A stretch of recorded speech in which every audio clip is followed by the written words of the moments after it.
Hey YouTubers, Mike Borders with the Mike Borders channel. Thank you for watching. Today we're talking tub faucet diverters, and you're probably watching this video because your shower head is leaking. So for example, you turn on the hot water as well as the cold water and all the water's flowing out of the faucet, and that's what you want. You don't want any water flowing upwards toward the shower head. However, unfortunately in your case, water is making it up to that shower head and coming out of the shower head.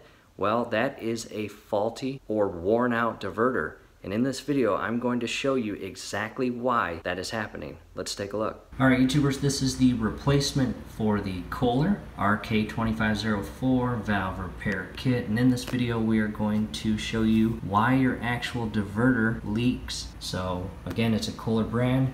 What I've got here is the old diverter, and this is decades old, and the brand new diverter. And what you have on the bottom side or internal portion of the diverter that goes inside the actual internal valve that's behind your tile, inside your wall, are these rubber gaskets. And the spring, as you pull and push and redirect water up to the shower head and then back down to the lower faucet, it moves this spring, and when you pull it, this actually closes, creates a watertight seal, and allows no water down to the faucet. It actually diverts the water upwards toward the shower head. When you push it, it releases that spring, and this rubber gasket is supposed to position itself to the inner portion of the valve, creating a watertight seal, not allowing any of the water to go upward toward the shower head and direct all that water downward toward the faucet.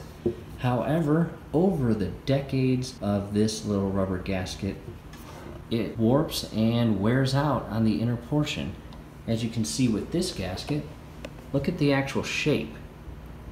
It's kind of beveled outward on each end, both left and right.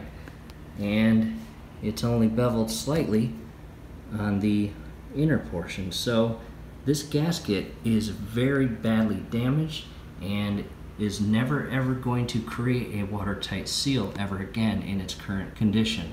So that is why your diverter most likely is leaking. Your internal rubber gasket looks like this. So in the event that you want step-by-step guidance on how to replace your diverter, definitely check out the video scrolling above. It is definitely going to help you remove your old diverter and install your new one and get that leak fixed. That's it, YouTubers. Now we know why it is leaking and we need to get that diverter fixed. So scrolling above, you will see a link. It is a step-by-step video on how to remove your old diverter and install a brand new one. Definitely check that video out. From here, do us a favor, below the video you will see that thumbs up icon. Click on that, like the video, subscribe to the channel. Definitely go to your settings, turn on your YouTube notification bell. Once you do that, every video that we upload, you will be notified. You will be able to stay up to date with us, and that will be awesome. Thanks again for watching, and we will see you at that next video. Let's get that diverter replaced.